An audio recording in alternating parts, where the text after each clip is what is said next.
আপনাকে আপনাকে অনেক ধন্যবাদ। আমি প্রথমেই যে বিষয়টি আপনার সঙ্গে জানতে চাইবো যে আপনাদের সঙ্গে জামায়াতে ইসলামীর রাজনৈতিক সমঝোতা, রাজনৈতিক ঐক্য, নির্বাচনী ঐক্য যখন দৃশ্যমান হতে চলেছে, তখন জামায়াতে ইসলামী নিয়ে আপনার 4-5 বছর আগের বক্তব্য সোশ্যাল মাধ্যমে বা ফেসবুকে বিশেষ করে ছড়িয়ে পড়েছে, যেখানে এমনও বক্তব্য আছে ইসলাম ধ্বংস করতে জামায়াতই যথেষ্ট, ক্ষমতায় এলে জামায়াত তাদের আকিদা চাপিয়ে দিতে পারে। এ নিয়েও আপনারা বিভিন্ন সময় আশঙ্কা প্রকাশ করেছেন। আমি দেখেই বলছি যে আপনি বলছেন, কোট করছি, তিন জিনিসের নাম, তিন জিনিস অর্থাৎ শিবির, বেয়াদব, তিন জিনিসের নাম শিবির, বেয়াদব, বেআমল এবং উচ্ছৃঙ্খল। এই তিন জিনিসের সমন্বয়ে শিবির হয়।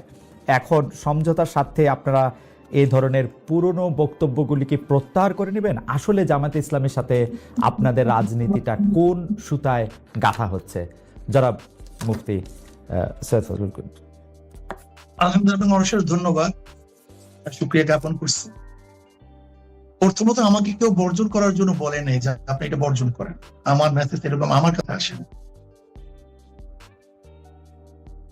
তারপরে যে প্রশ্ন করেছেন যে আমাদের বক্তব্য জামাতের ব্যাপারে, সেই ব্যাপারে এখন আমরা যে অবস্থানে আছি না প্রত্যাখ্যান করছি, রোজাত করছি।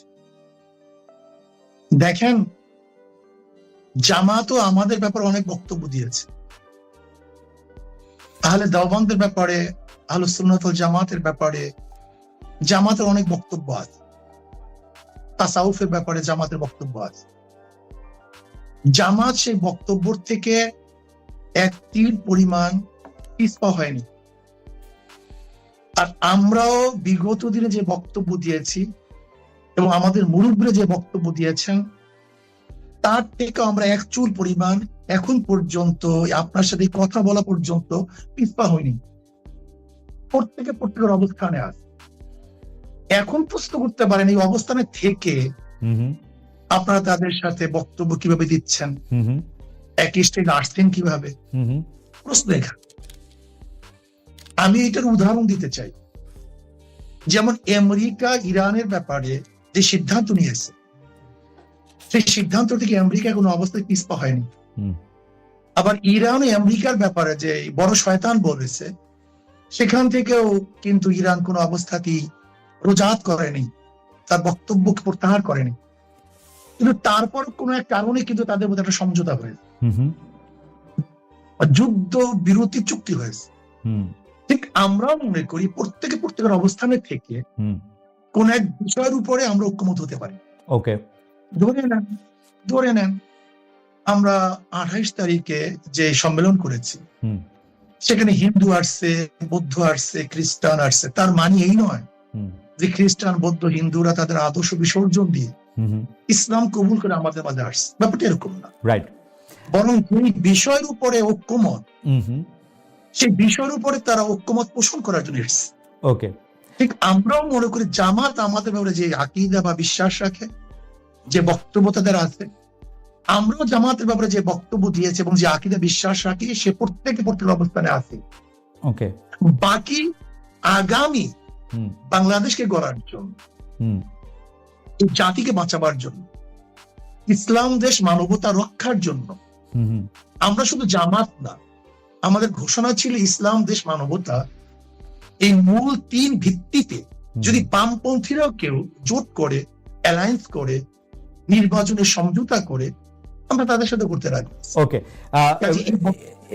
এটি পরিষ্কার। অর্থাৎ মানে আপনি খুব চমৎকার করে বলেছেন যে অর্থাৎ আমেরিকা এবং ইরান যেরকম মত ভিন্নতা থাকা সত্ত্বেও তাদের মধ্যেকার আলাপ আলোচনা এবং সমঝোতা চলছে, সেমনিভাবে ইসলামী আন্দোলন এবং জামাতে ইসলামী আলোচনায় বসছে বা তাদের পরবর্তী রাজনৈতিক কার্যক্রম এগিয়ে নিচ্ছে। কিন্তু আপনাদের ডিফারেন্সটা ঠিকই আছে, এর থেকে এক চুলো আপনারা সরে আসেন নাই। তারাও মনে নেই, আমরাও। ওকে, এখন নিশ্চয়ই দর্শকরা বিবেচনা করবেন। আমরা পরবর্তী প্রসঙ্গে যাই। সবশেষ, এই শনিবার আপনারা রাজধানী ঢাকার সোহরাওয়ার্দী উদ্যানে যে বিশাল সমাবেশ করলেন, এ ধরনের আয়োজনের খরচ কিভাবে সংগৃহীত হয়? আপনি বা আপনারা কি নিজেদের ফুল টাইম রাজনীতিবিদ হিসাবে পরিচয় দেন, নাকি আপনারা পেশা হিসাবে কি উল্লেখ করেন? অর্থাৎ আপনাদের আয় রোজগারটা আসলে কিভাবে হয়? জনাব মুফতি ফজল। যেমন ধরেন আমরা একজন দিনদার, আমি একজন মুসলমান, জি আমার মূল পরিচয় আমি একজন মুসলমান। জি মুসলমানের কাজ হলো দাওয়াত। কাদের মাঝে দাওয়াত দেবো? ফিজাতিন নাস, গোটা মানবের কাছে দাওয়াত দেওয়া আমাদের দায়িত্ব। এক কথা, যেহেতু আমি মুসলমান, ইসলাম পালন করা আমার দায়িত্ব। ইসলামের মধ্যে যাহা কিছু আছে সবকিছু আমি পালন করবো। নামাজ আছে, রোজা আছে, হজ আছে, জাকাত আছে, কলেমা আছে, ইসলামকে প্রতিষ্ঠিত করার ব্যবস্থা আছে, মানুষকে সেবা করা, অন্যায়ের মোকাবেলা করা, ন্যায়কে প্রতিষ্ঠিত করা। অর্থাৎ ইসলামের মধ্যে যতগুলি কাজ আছে সমস্ত কাজগুলি আঞ্জাম দেয় একজন মুসলমানের কাজ। সেই হিসাবে আপনি আমাকে একজন মুসলমান বলতে পারেন। মুসলমানদের মধ্যে ব্যবসা আছে, বাণিজ্য আছে। যেমন আমি একজন ব্যবসায়ী, আমার ফাইজান কোম্পানি আছে, আমার নিজে বিক্রি আছে। আমি ব্যবসায় কিছু সময় দিই, আমার সময়কে আমি পাঠ করি, ভাগ করে নিই। আমি আমার পরিবারের জন্য একটা সময় নির্ধারণ করি, আমি ব্যবসার জন্য কিছু সময় নির্ধারণ করি। অধিকাংশ সময় আমাদের দাওয়াতি কাজে ব্যস্ত হয়, দাওয়াতি কাজে থাকে। সারা বছর আমাদের সারা বছর প্রতিদিন আমাদের সময়সূচি বের হয় যে আজকে কোথায় থাকবো, কালকে কোথায় থাকবো, এমনকি কোন ঘন্টায় কোন সময় থেকে কোন সময় আমরা কোন জায়গায় থাকবো, এটা সবাই আমাদের জানে। মানে আপনি আমাকে একজন মুসলমান মনে করতে পারেন, আর মুসলমানের যে দায়িত্বগুলি সেই দায়িত্বগুলি পালন করার একজন ব্যক্তি হিসেবে আমাকে চিহ্নিত করতে পারেন। রাজনৈতিক যে দল আপনি আপনারা প্রতিষ্ঠা করেছেন, সেই দল থেকে, সেই দল কি কারো কাছ থেকে চাঁদা নেয়, বা সেই দলের নেওয়া চাঁদা থেকে কি আপনারা কোনো ভাগ পান, বা আপনি কোনো টাকা নেন সেখান থেকে, বা আপনারা কোনো টাকা নেন? এটা তো মারাত্মক প্রশ্ন। দেখেন, আমরা নেই না। আচ্ছা, যেমন এই বছর এই যে সম্মেলন হয়ে গেছে, আমার 1 লক্ষ টাকা দিতে হয়েছে, আমাদের আমিরও 1 লক্ষ টাকা দিতে হয়েছে। নিজের পয়সায় গেছি, নিজের পয়সা আসছে। কিন্তু সম্মেলনে তো অনেকে বলে থাকেন খরচ হয়েছে 50 লক্ষ টাকার মতো। না, 50 লক্ষ, কয়েক কোটি টাকা খরচ হয়েছে। 50 লক্ষ টাকা হবে। আচ্ছা, তো বাকি টাকা? কয়েক কোটি টাকা খরচ হয়েছে। বাকি টাকা সব নিজেরা, প্রত্যেকে আপনারাও যেমন 1 লাখ টাকা করে দিয়েছেন, তেমন যারা এসেছেন তারাও টাকা দিয়েছেন, তাই তো? প্রত্যেকে টাকা দিয়ে এসছে, আবার নিজেরটা খেয়েছে, নিজের পয়সা চলে গেছে। আচ্ছা, এই চাঁদা এবং ইয়ানত, জি, তা আচ্ছা আপনি বলেন তো, মসজিদে যখন আমরা নামাজে যাই, জি, আমাদের সামনে কি আসে? একটা বাক্স নিয়ে আসে, রাইট। এই ব্যাপারে আজ পর্যন্ত কাউকে সমালোচনা করে শুনছেন? করেছে কেউ সমালোচনা, হয়তো অন্যভাবে আর কি। জি, গির্জায় টাকা দেয় না, চ্যারিটিতে টাকা দেয় না, দেয়। জি, এই গোটা দুনিয়ার চ্যারিটি চলে কিভাবে?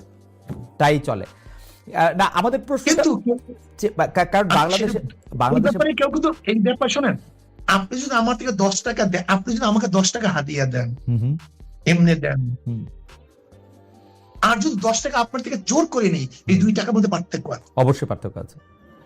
না, পার্থক্য কি এখানে?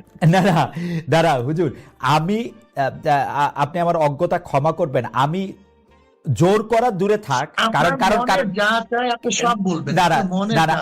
দাদা, জোর করা দূরে থাক। আমি এরকম বহু লোককে জানি যারা পীর সাহেব চরমনাইকে টাকা দেওয়ার জন্য, কিভাবে টাকা দিবেন, কোন ভাবে আপনাদের একটু দেখা পাবেন, তার জন্য তারা এক ধরনের অনেক আমি কি বলবো, পাগল শব্দটা আমি বলতে চাই না, অনেক অস্থিরতার মধ্যে তারা থাকেন। সুতরাং আপনারা জোর করে নিবেন সেটা আমি বলি নাই।